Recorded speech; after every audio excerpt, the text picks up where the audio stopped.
The Galactic Council chamber was silent. 12 species sat in their designated seats, each one representing billions of their kind across the stars. They had gathered to discuss something that troubled them all: the humans. Ambassador Vexnar of the Zelthian Empire stood on his 4 legs, his blue scales catching the artificial light. He was old, nearly 300 cycles, and he had seen many species rise and fall in the galaxy, but he had never seen anything quite like the humans. "We must address the situation," Vexnar said, his voice carrying through the chamber. "The humans have been part of our galaxy for only 50 cycles. In that time, they have done what should have been impossible." The other ambassadors shifted in their seats. They all knew what he meant. The Krix ambassador, a being made of living crystal, made a sound like breaking glass. "They are small. They are weak. Their bodies are soft and easily broken. How have they done what they have done?" "That is precisely what troubles me," Vexnar replied. "By all measures, humans should be the weakest species in this council. They cannot survive in vacuum like the Vorn. They cannot regenerate like the Plasthi. They have no natural weapons like the Kethrix. And yet—" He did not need to finish. They all knew. 3 cycles ago, the Drathver had invaded human space. The Drathver were conquerors.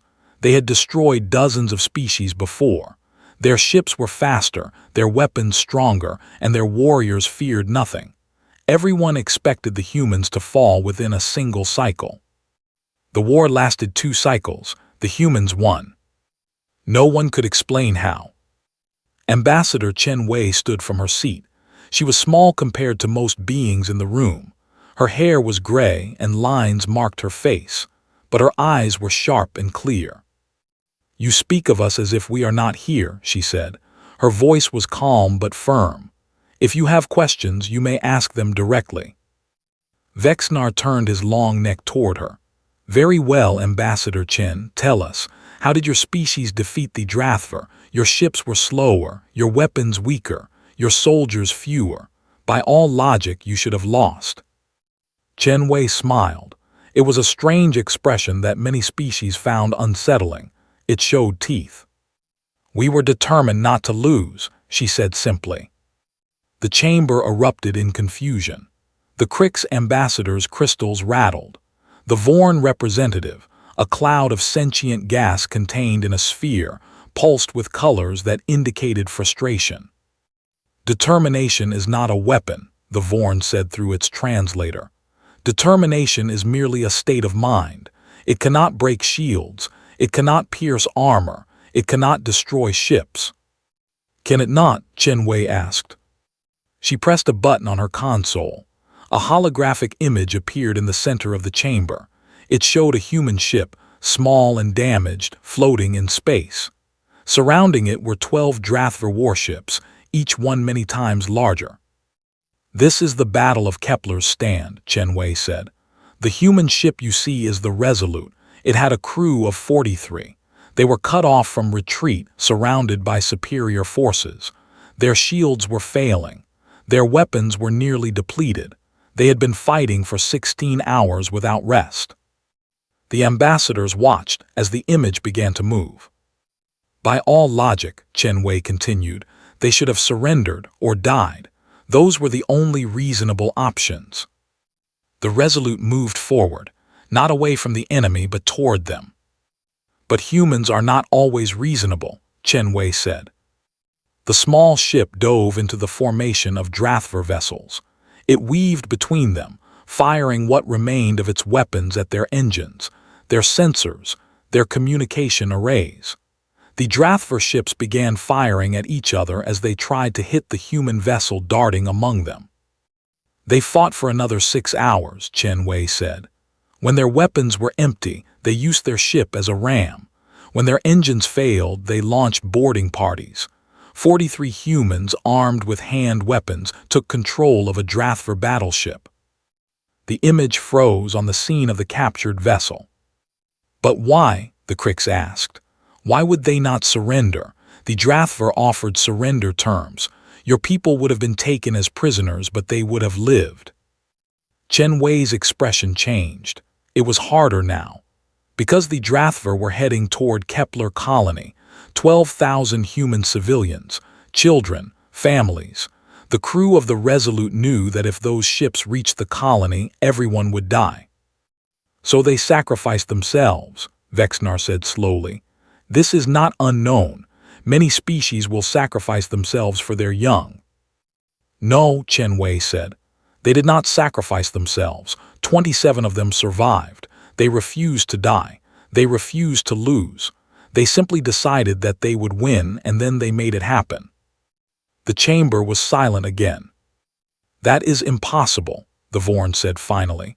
Deciding to win does not create victory. You cannot change reality through will alone. Can you not? Chen Wei asked again. She changed the holographic image. Now it showed something different. A human, alone, standing in what appeared to be a medical facility. Machines surrounded him, and his body was covered in bandages and metal supports.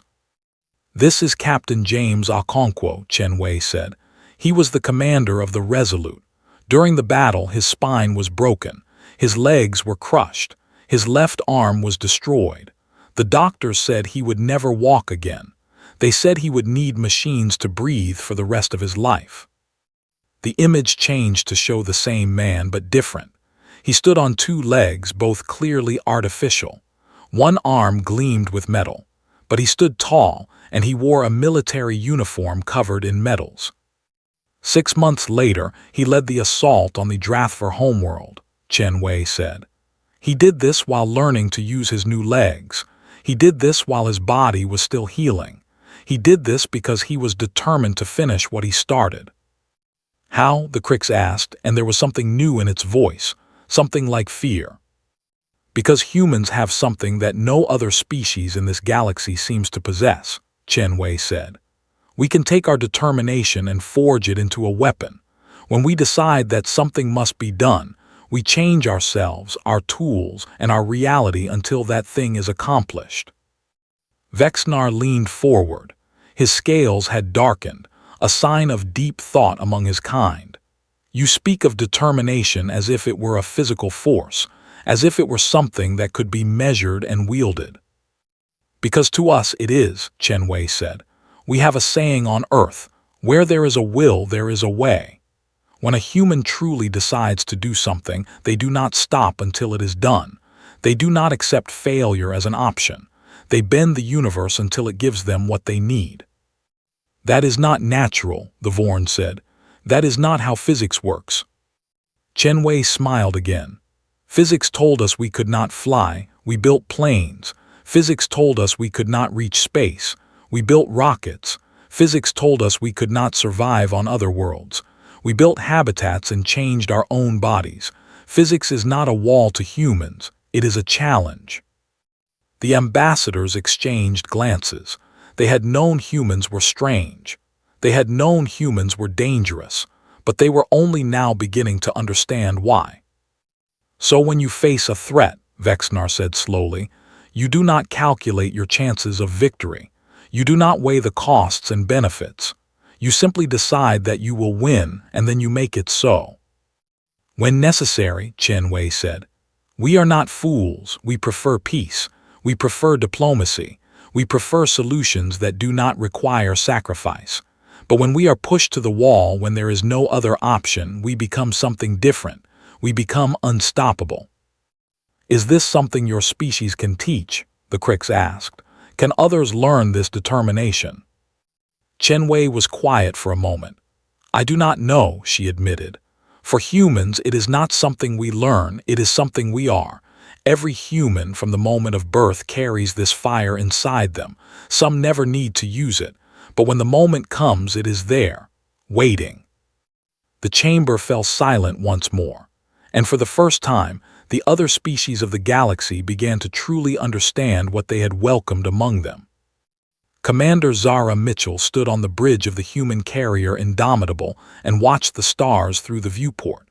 She was 42 years old, with short black hair and scars on her hands from a dozen battles. She had been a soldier for 20 years, and she had learned many things in that time.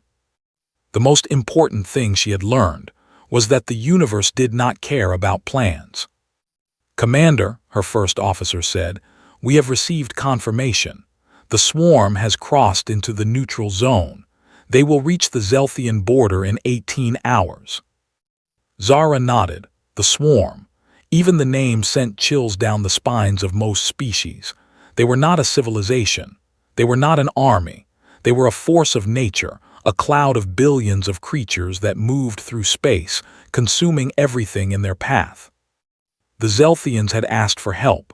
The humans had sent the Indomitable and its fleet of 12 ships. Against the swarm it was nothing, less than nothing, like throwing pebbles at an ocean. "Show me," Zara said.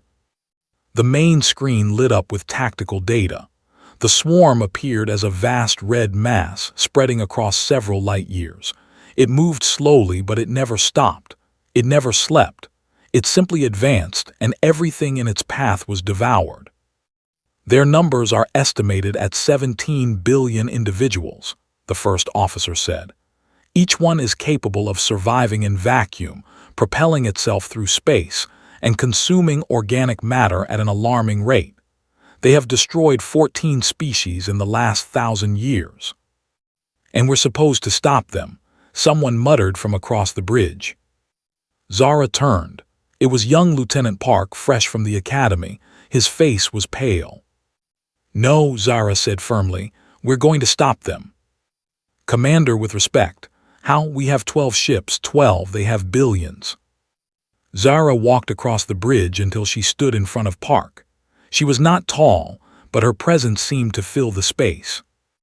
"Let me tell you something, Lieutenant, something they don't teach at the academy. The math doesn't matter." "What?" "You're looking at numbers. 17 billion against a few thousand humans. You're calculating odds. You're seeing defeat before the battle even starts. That is your first mistake." Park swallowed. "Then what should I be seeing?" "A problem to be solved." Zara turned to face the entire bridge crew. They were all watching, all listening. She knew that what she said in the next few minutes would determine whether they lived or died. "The swarm has destroyed 14 species," she said. "Do you know what those species had in common? They looked at the swarm and saw something invincible. They saw numbers too large to fight. They saw defeat. And because they saw defeat, they were defeated." She pointed at the red mass on the screen. "That is not invincible. Nothing is invincible. There is always a weakness. There is always a way. Our job is to find it." "But Commander," Park said, "we've analyzed the swarm. Scientists from 100 worlds have studied them. No one has found a weakness." "Then we will be the first." Zara's voice was iron. "Because we have no other choice. The Zelthians are our allies. If the swarm reaches their worlds, billions will die. That is not acceptable. Therefore, we will find a way to stop them." "How can you be so sure?" Zara smiled. It was not a kind smile. It was the smile of a woman who had faced death many times and never blinked. "Because I am determined," she said. "Because every human on this ship is determined. And when humans are determined, the universe learns to get out of our way." She returned to her command chair. "All hands, battle stations. We have 18 hours. In that time we will learn everything there is to know about the swarm. We will find their weakness, and then we will destroy them." The crew hesitated for only a moment. Then they moved to their stations, their fear replaced by something else, something that looked a lot like determination. Lieutenant Park watched them go. He was still afraid. But deep inside, in a place he had almost forgotten existed, something was waking up. A fire that had been dormant was beginning to burn. He took his station and began to work. The science lab was chaos. Human scientists worked alongside Zelthian advisors, all of them focused on the problem at hand. Every screen showed data about the swarm. Every table was covered with samples and equipment. Dr. Sarah Chen had not slept in 30 hours. Her eyes burned, her hands shook slightly from too much caffeine, and her back ached from hunching over her workstation. None of that mattered. "Run the simulation again," she said. Her assistant, a young man named Marcus, looked at her with concern. "Doctor, that's the 47th time. The result isn't going to change." "Then we're missing something. Run it again." The simulation played out on the screen. A small sample of swarm tissue was exposed to various weapons and conditions. It survived everything: heat, cold, radiation, kinetic impacts, energy beams. Nothing worked. The tissue adapted, changed, survived. "It's impossible," Marcus said. "Their biology is too adaptable. Whatever we throw at them, they evolve to counter it." "Nothing is impossible," Sarah said. She had been saying that for 30 hours. She would keep saying it until she found the answer or died trying. A Zelthian scientist named Korthax approached. He was smaller than most of his species, with pale blue scales that indicated youth. "Dr. Chen, I have studied the swarm for many cycles. I have watched them consume entire star systems. There is no weakness to find." Sarah looked at him. "Then why are you here?" Korthax blinked his secondary eyelids. "Because your people asked for help, and because I hoped you might see something I could not." "Then keep hopping." Sarah turned back to her screen. "Because I'm not stopping until I find an answer." Hours passed. Sarah watched the same data over and over. She ran simulations. She read reports. She studied samples. The swarm remained invulnerable. Every time she thought she found a crack in their armor, they adapted. It was like fighting water. Finally, near the end of hour 37, she stopped. "Wait," she said quietly. Marcus looked up. "What is it?" "Play simulation 23 again, the one with the neural agent." The simulation ran. The swarm tissue was exposed to a compound designed to disrupt neural activity. For 3 seconds, the tissue seemed affected. Then it adapted and became immune. "We already tried that," Marcus said. "It doesn't work." "But it did work," Sarah said, "for 3 seconds. 3 seconds isn't enough too. 3 seconds is everything." Sarah was already typing, pulling up new data. "Look at this. The swarm doesn't have a central intelligence. Each individual is connected to the others through a form of neural link. That's how they coordinate. That's how they adapt so quickly." "We know this," Korthax said, "but their link is distributed. There is no central point to attack." "No, but they have to maintain coherence somehow." Sarah's fingers flew across the keyboard. What if we could disrupt all of them at once? Not just a sample, but the entire swarm at the same time. Marcus shook his head. "That would require exposing 17 billion individuals to the neural agent simultaneously. We don't have nearly enough." "We don't need enough for 17 billion. Sarah pulled up a new screen. "We only need enough for the ones coordinating the adaptation. Look here. Every time the swarm encounters a new threat, a small subset of individuals sends the adaptation signal to the rest. They're like command nodes, if we can identify them and neutralize them at the right moment." "The swarm would lose coordination," Korthax said slowly. His scales were changing color, a sign of excitement. "They would become 17 billion individual creatures instead of one unified organism." "And individual creatures can be destroyed," Sarah finished. "But how do we find the command nodes? They look identical to the others." Sarah's face fell. She didn't have an answer for that. The command nodes, if they existed, were hidden among billions of identical creatures. The door to the lab opened.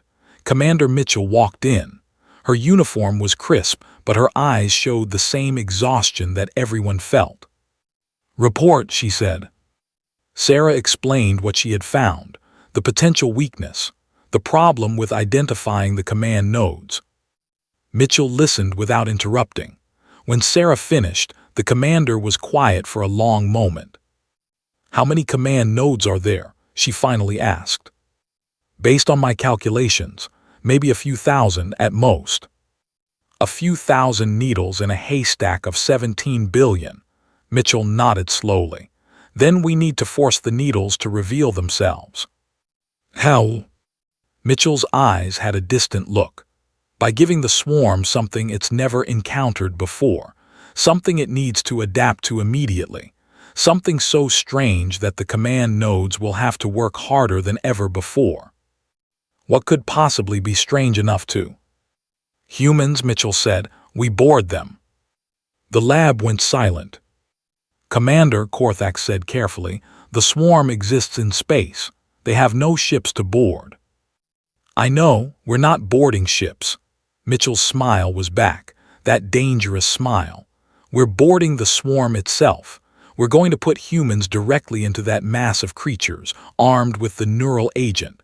We're going to make so much chaos that the command nodes will have to reveal themselves. That's suicide, Marcus whispered. That's determination, Mitchell replied. Find me the exact neural agent formula. Figure out how to package it for individual soldiers. You have 8 hours. She turned and walked out of the lab. Sarah watched her go, then she turned back to her screen. You heard the commander, she said. We have work to do. The briefing room was packed with soldiers. They wore combat armor modified for space operations, and their faces showed a mix of fear and resolve. Every one of them had volunteered for this mission. Every one of them knew they might not come back. Commander Mitchell stood at the front, a holographic display behind her. You all know the situation, she said. The swarm is 12 hours from the Zelthian border. Once they cross, billions will die. Our job is to stop them. She activated the display. It showed the swarm in detail, the billions of creatures moving as one. For centuries, species have tried to destroy the swarm with weapons. Ships, bombs, mass destruction. None of it worked, but we found something different, a weakness in their neural network, a way to break their coordination.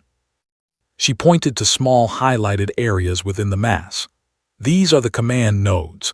We estimate there are between 2,000 and 5,000 of them scattered throughout the swarm. They control adaptation. They maintain coordination. If we can neutralize them, the swarm becomes nothing but animals. A soldier raised her hand. How do we find them, Commander? By becoming the most disruptive force the swarm has ever encountered. Mitchell's voice was hard. We're going to launch assault teams directly into the swarm. You'll be wearing experimental suits designed to survive inside that mass. You'll be carrying neural disruptors. Your job is to cause chaos. Chaos, ma'am. Chaos, kill everything you see. Move constantly. Don't give them time to adapt. The harder you push, the more the command nodes will have to work. And when they work, they give off a specific neural signature that our sensors can detect. She looked at them all. Once we identify the command nodes, our ships will hit them with concentrated neural agent missiles. The command nodes go down, the coordination collapses, and the swarm falls apart. And us? Someone asked. What happens to the teams inside when the missiles hit? Mitchell was quiet for a moment. We're working on extraction options, but I won't lie to you. This is a high-risk mission. Some of you won't make it back. Maybe none of you will. The room was silent. I could order you to do this, Mitchell continued. But I won't. This mission requires volunteers only. If anyone wants to step out, do it now. No one will think less of you. No one moved. Mitchell nodded slowly. Then let me tell you what you're fighting for. On the Zelthian homeworld, there are 4 billion people. Families, children, scientists and artists and farmers. They've never done anything to hurt anyone. They're just trying to live their lives. If the swarm reaches them, all 4 billion will die. Slowly, painfully. They'll be devoured while still alive. She paused. I know the odds are bad. I know this looks impossible, but I've seen impossible odds before. I've seen humans do things that everyone said couldn't be done. And every time the secret was the same. Determination. Pure, stubborn human determination. She looked at each soldier in turn. You are not here because you think you'll win. You're here because you refuse to lose. You're here because the alternative is unacceptable. You're here because somewhere inside you there's a fire that says, not today. That fire is your weapon. It's the most powerful weapon in the universe. And today, we're going to prove it. The soldiers straightened in their seats. The fear was still there, but something else was growing, something stronger. Suit up, Mitchell said. We launch in 2 hours. Private Elena Vasquez had been a soldier for 3 years. She had fought pirates, defended colonies, and earned medals for bravery. But nothing had prepared her for what she saw when the assault pod approached the swarm. It was like a cloud, but alive. Billions of creatures, each about the size of a dog, moving through space in perfect synchronization. They had too many legs, too many eyes, and mouths that never stopped moving. The cloud stretched across thousands of kilometers, blocking out the stars behind it. God help us, someone whispered over the radio. God helps those who help themselves, Sergeant Chen replied. He was a big man, scarred and weathered, and his voice was calm. Remember your training, stay focused, keep moving. The assault pod shuddered as it hit the outer edge of the swarm. Elena felt the impact of thousands of creatures striking the hull. The sounds they made were like nothing she had ever heard. Screaming, chewing, hunger-given voice. Pod door opening in 5, 4, 3, 2, 1. The door blasted outward, and Elena threw herself into the nightmare. Her suit's thrusters fired, pushing her through the mass of creatures. They were everywhere, crawling over each other, trying to reach her. Her neural disruptor fired automatically, sending waves of energy that caused nearby creatures to spasm and fall away. Team Alpha report, Sergeant Chen called. Alpha 1 moving, light resistance. Alpha 2 engaging, heavy concentration on my left. Alpha 3 static, then silence. Elena didn't have time to mourn. A creature latched onto her leg, and she kicked it away while firing her disruptor. The neural agent made them freeze for a few seconds before they recovered and attacked again. Keep pushing, Chen ordered. The more we disrupt, the faster the command nodes reveal themselves. Elena pushed deeper into the mass. Her suit's sensors showed her position relative to the other team members. Red dots marked the creatures. There were so many red dots that the screen was almost solid red. Something hit her from behind. Pain flared in her shoulder as a creature's claws pierced her suit's outer layer. She spun, fired, and felt the creature fall away. Warning lights flashed on her display. Her suit's integrity was compromised. She had maybe an hour before the damage became critical. All units, this is command, Mitchell's voice crackled over the radio. We're detecting neural spikes in your sector. The command nodes are responding. Keep pushing. How much longer? Someone asked. As long as it takes. Elena gritted her teeth and pushed forward. Her body ached. Her lungs burned despite the suit's life support.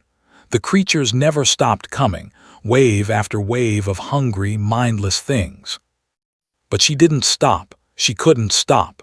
Somewhere behind her, billions of people were counting on her, people she would never meet, people who didn't even know her name, but they mattered. Every one of them mattered. She thought about her mother back on Earth, her little brother just starting college, her friends, her neighbors, everyone who had ever smiled at her or helped her when she needed it. They were all connected, all part of the same human family. And humans didn't abandon family.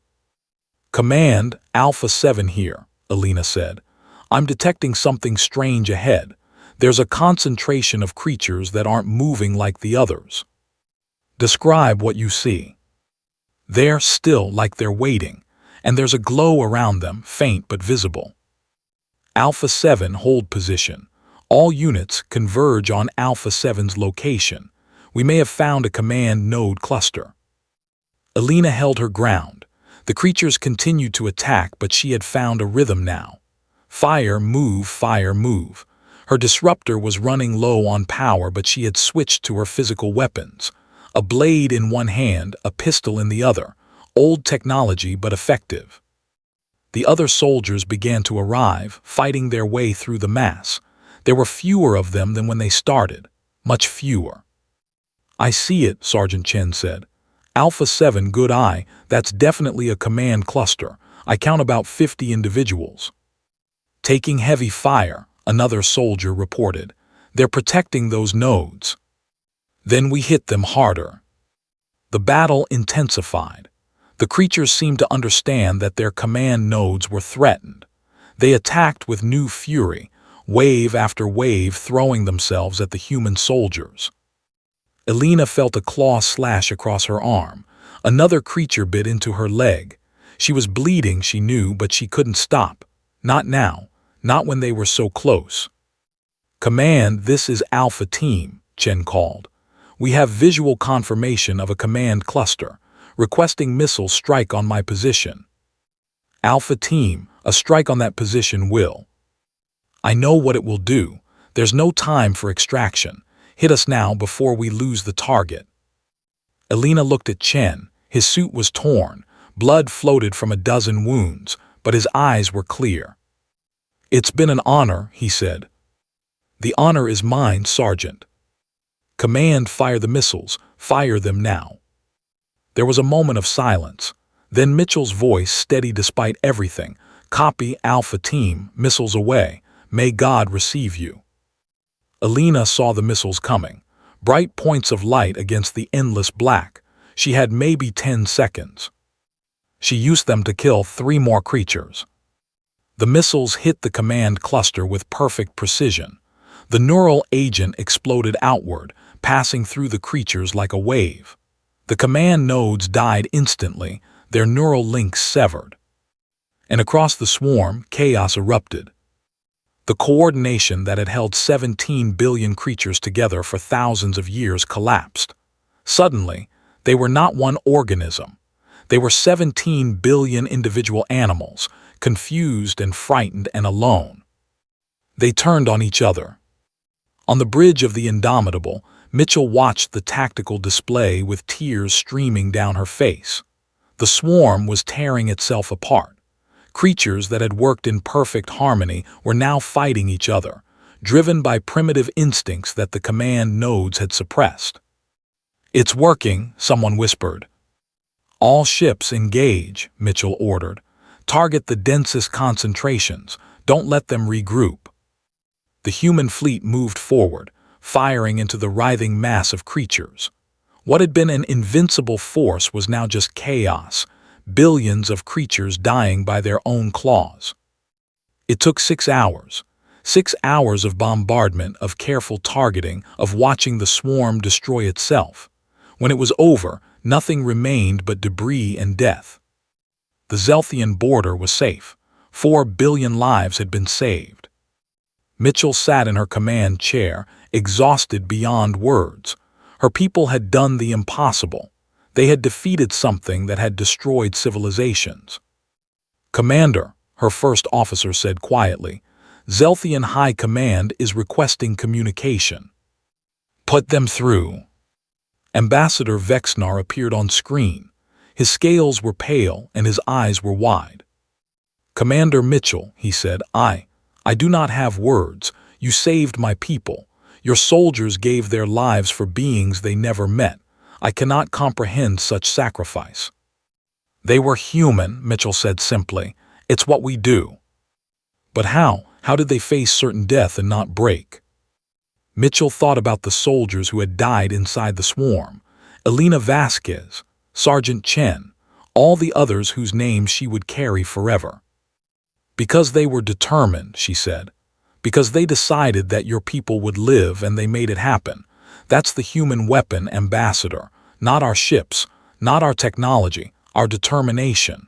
We can forge it into anything we need, even a blade sharp enough to cut through the impossible." Vexnar was silent for a long moment. "I have lived for 300 cycles," he finally said. "I have seen empires rise and fall.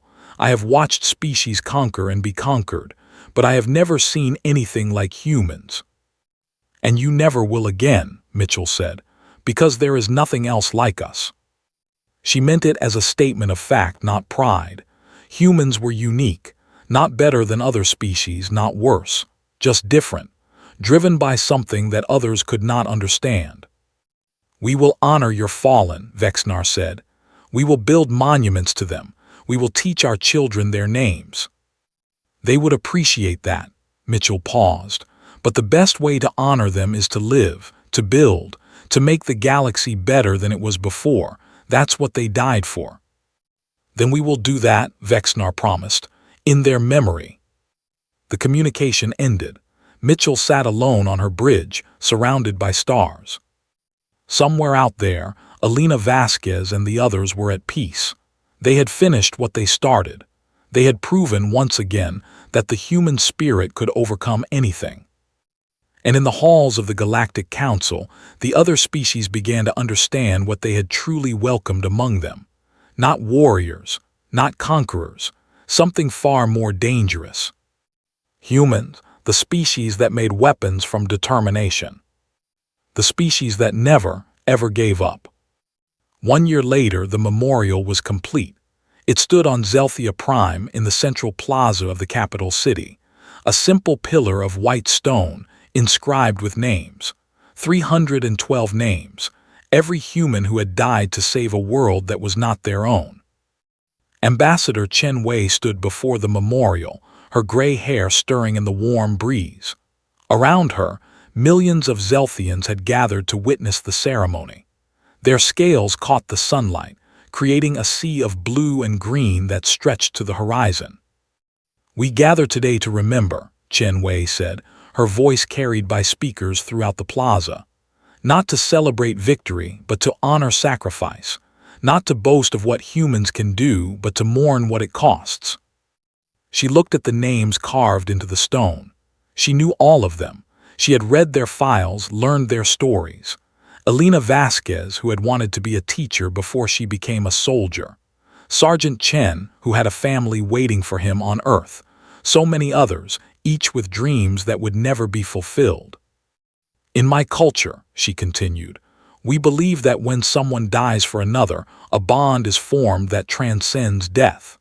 The living carry the dead with them, and in doing so, they give their sacrifice meaning." She turned to face the crowd. "Today, humans and Zelthians are bonded. Your lives carry the weight of their deaths, and I know without any doubt that you will honor that weight." Vexnar stepped forward.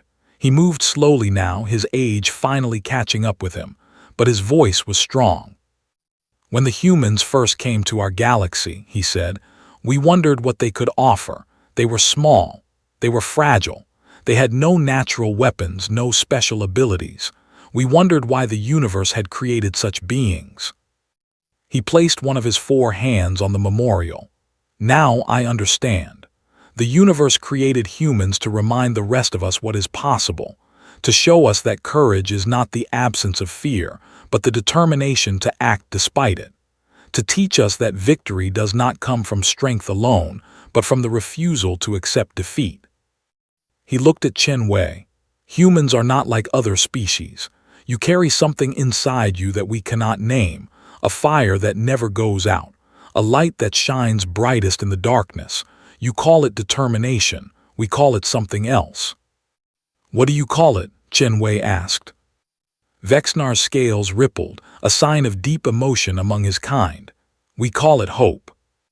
The word hung in the air. Around the plaza, millions of Zelthians were still. Then slowly, they began to make a sound. It started as a low hum, then grew into something louder, something that vibrated through the ground and filled the sky. "They are singing," Vexnar explained. "The song of thanks. It has only been sung 3 times in our history. Today, they sing it for your people." Chen Wei listened to the song. She did not understand the words, but she felt the emotion behind them. Gratitude, wonder, love. She thought about Alina Vasquez and the others. They had not died for glory or praise. They had died because they could not stand by while innocents suffered. They had made their determination into a weapon and used it to save a world. And now that world sang for them. "We will never forget," Vexnar said. "For as long as Zelthians exist, We will tell the story of the humans who saved us. We will teach our children that courage comes in many forms and that the smallest beings can have the largest hearts. Thank you, Chen Wei said. That is all we could ask. The song continued as the sun set over Zelthia Prime. The memorial glowed in the fading light, a beacon of remembrance in a galaxy full of darkness. And somewhere across the vastness of space, humans continued to do what they had always done. They faced impossible odds. They refused to give up. They made their determination into weapons and used them to carve a place for themselves among the stars. The universe had many species. Some were stronger than humans. Some were smarter. Some lived longer, saw farther, thought deeper. But only humans made weapons from determination. And that made all the difference. Far away, in a small office on Earth, a young girl sat reading about the Battle of the Swarm. Her name was Maria Vasquez, and she was 11 years old. Her Aunt Alina had died in that battle, a hero who had helped save an entire species. Maria looked at the picture of her aunt in her soldier's uniform. Alina was smiling, her eyes bright with the fire that all humans carried inside them. "I want to be like her," Maria said to her mother. "I want to help people." Her mother smiled and put a hand on Maria's shoulder. "You can be anything you want to be, Mija. That's what it means to be human." Maria nodded. She felt something stir inside her, something warm and strong. It was the fire that Vexnar had spoken of, the light that shone brightest in darkness. It was determination. And one day, she knew, she would use it to make the universe a better place. Just like her aunt. Just like all the humans who had come before her. Because that was what humans did. They never gave up. Not ever. And the universe had learned to respect that.